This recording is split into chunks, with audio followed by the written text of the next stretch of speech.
So we have with us our keynote speaker, Srimati Suvralina Mohanty. She is the National Lecturer, the Theosophical Society. Let us request and invite Madam Srimati Suvralina Mohanty. Suvralina Mohanty, Madam, please. Okay. Thank you, first of all, for this wonderful gathering. This is a very innovative idea to do a seminar on such topics wherein we talk about things that mean to us, not just for the sake of doing a seminar, but that is very core to our day-to-day life. When Prasanna Babu suggested me to be the keynote speaker, he also shared a list of things, list of suggestive topics, out of which I had chosen one thing called spiritual education and holistic development. Personally, since I'm into holistic development camps and activities conducting for children and youth, so I thought, why not I speak about it?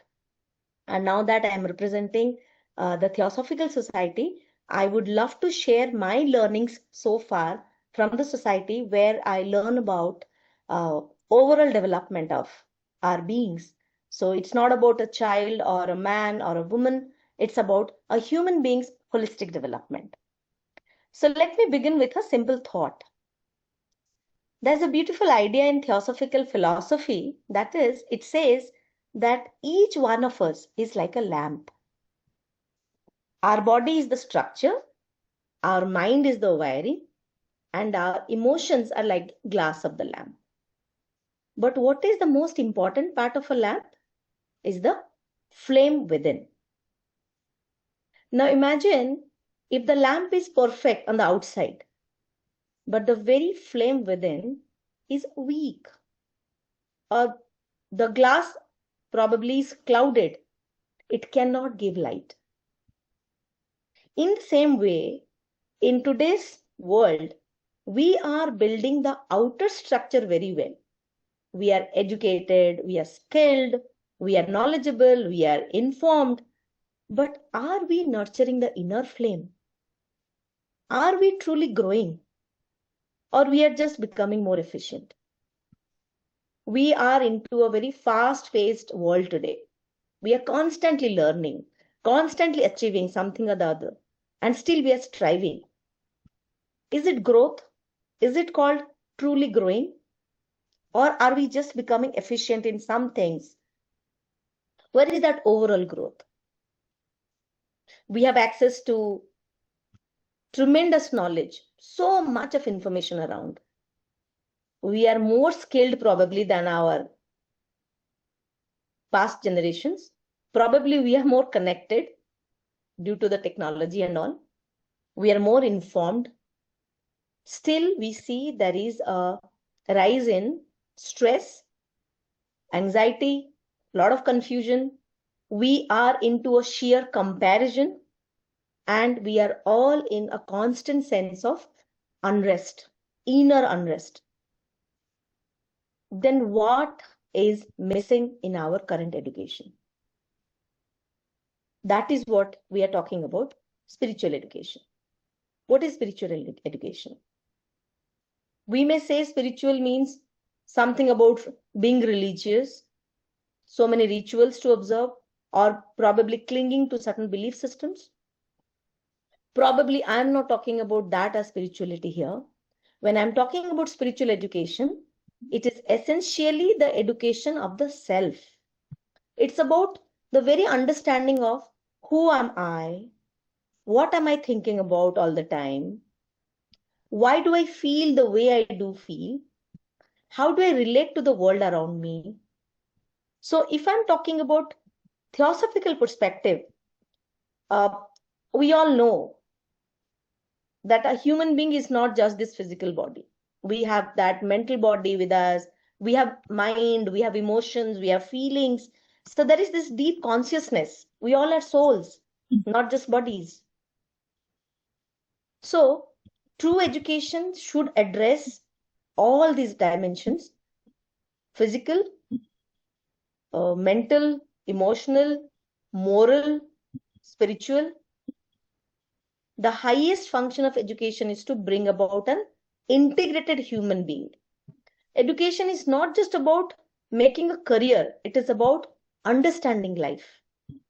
In our current education systems, I keep on saying every time, we are focused on our mark sheet, how did we perform? Parents ask their children what is the percentage, teachers keep on asking, peers keep on asking, relatives keep on asking. There is so much of competition, and probably achieving that is the goal of education system currently. We should not be. But if we give attention to, do we understand what is fear? Do you know how to deal with failure, so-called failure? Do we work on managing our emotions? Do we develop clarity of our thoughts? I think spiritual education will bring these things rather than marks, performance, competitions, certificates. So a student may excel academically very well, but probably he would not be knowing how to handle a rejection or a failure. A professional may be highly skilled, but he could be probably struggling with stress, maybe relationships in family, or maybe a deep inner conflict. What to do, what not to do, how to do. These are all inner conflicts. So much of anxiety in the world. If I may refer to Jiddu Krishnamurti, he said, education without self-understanding will lead you to conflict and fragmentation. It cannot be wholesome. So if we are producing individuals in the society, it should not be just competing people. It should be balanced human beings. So if I'm talking about physical and mental, spiritual, so let me just talk about these three things separately. Coming to physical development, when we talk about physical development, because we are talking about holistic development here, are we aware of this body? What am I eating? How much time I am giving to my sleep? Am I actually taking rest or continuously doing something? How am I using my energy? How mindful am I on petty daily life things? That's more important. Am I just doing it in a rush? Our body is definitely not a machine. It's like an instrument. If we are trying to use it as a vehicle for the prana, for the soul, bodies are vehicles of our soul only, right? So if we want to keep it restless, disturbed, neglected, and fully well knowing that we are doing that and we want to lead a beautiful life, it cannot be possible. We are already seeing people having irregular lifestyles. There is so much of digital overload, lack of rest to our bodies, minds. So can we just train, purify, and work on this body to have a controlled, balanced, happy body? That would probably help in my physical development. And coming to mental, what am I thinking? Is it just coming to my mind and a lot of thoughts I'm just struggling with? Or am I getting into a balanced thinking process? Is it a natural flow of thought, or it's a conditional thinking I'm struggling with? These are simple questions we should ask, because we are constantly influenced by our friends, family, society, new things happening around, media, culture, news channels. A lot of things are imparting different thoughts on our mental body. And over time, we are also not thinking very, very logical, practical, or balanced. When we are spiritually educated, we will observe our thought. We will question our assumptions. We will have more clarity than unnecessary confusions in our mind. So this ability to observe without judging, without evaluating, will form our intelligence. So then our mental body will be sharpened. No overloading. It will be steady, pure. We would gain the skill of being free from distractions. And if I'm talking about emotional development, already Madam Mohapatra talked about anger, fear, jealousy.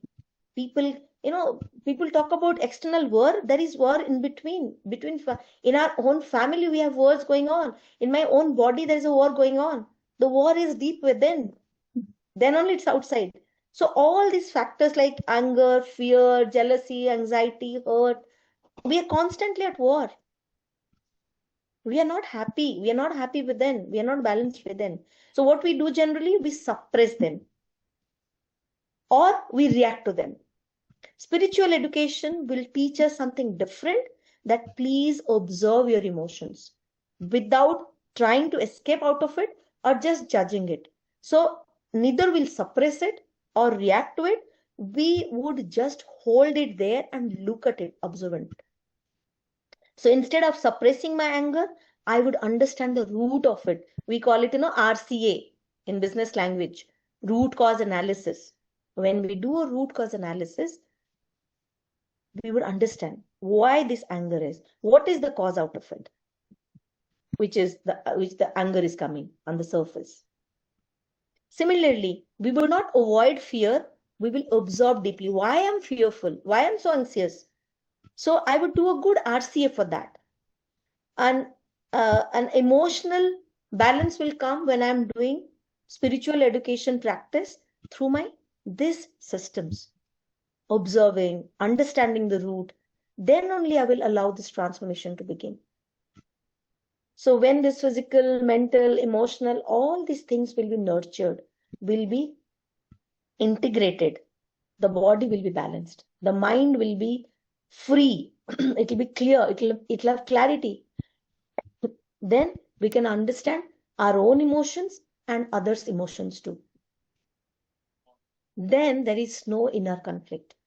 It will all come from spiritual education, not from this education which forces us to do things for the sake of just a certificate, a job, a career, a living. No.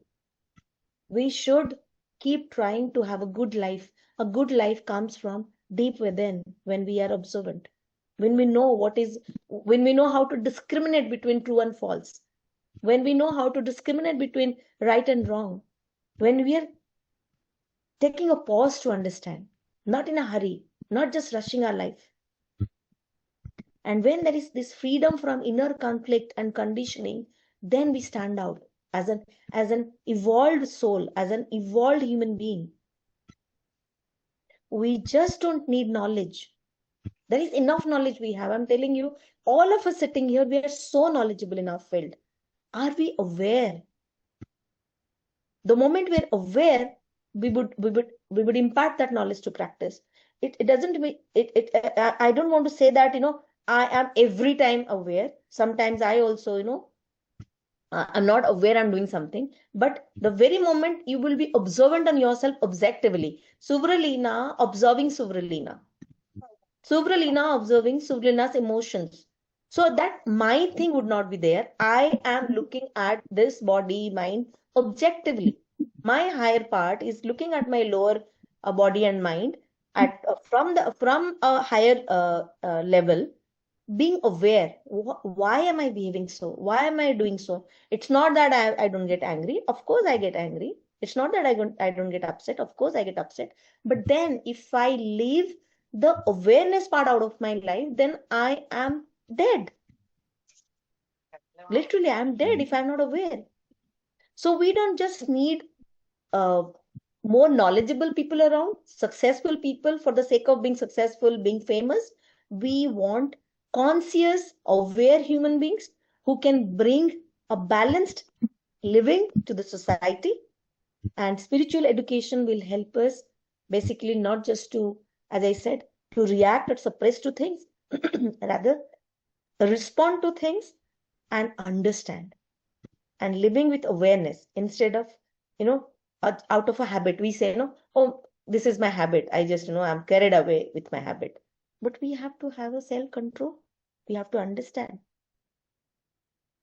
If education teaches us how to earn a living, but not how to live, can we truly call it complete? People who are into academics, they can answer it. It's not just to earn a living. We have to live life fully. Spiritual education is not an additional subject. It is the foundation of meaningful living.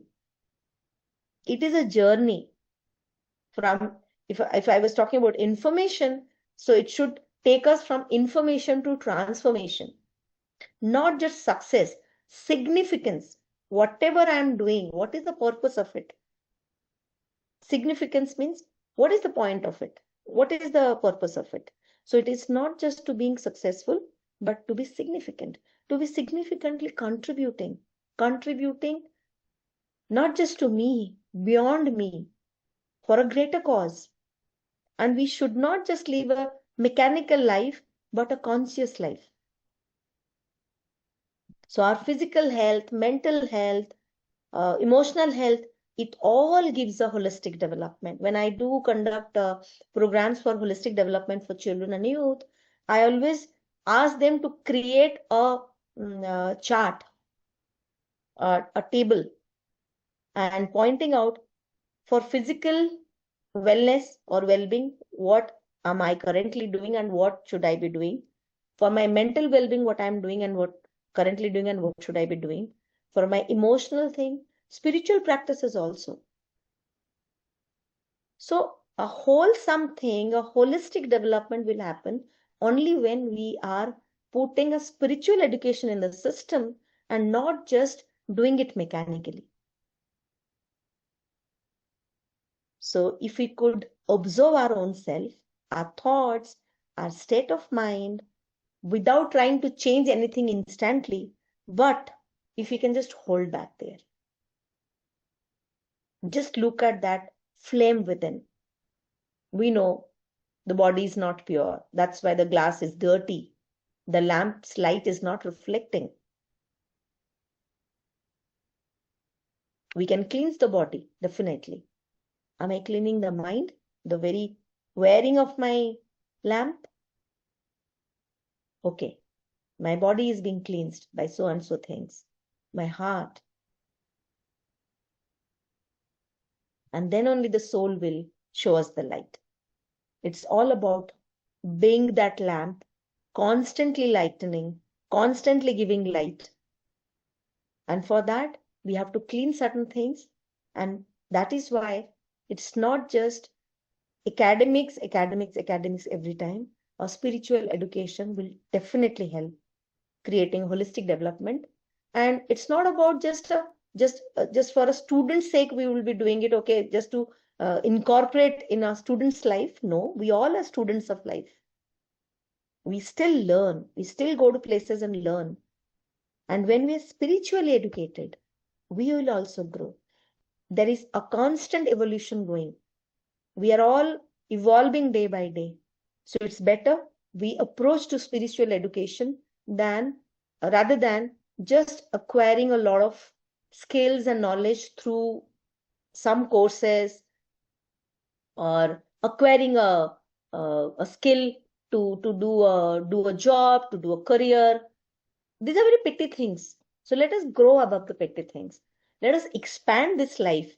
Then only we can holistically grow. So people who are nurturing students or kids, they would also like to try to inculcate some spiritual education in the system.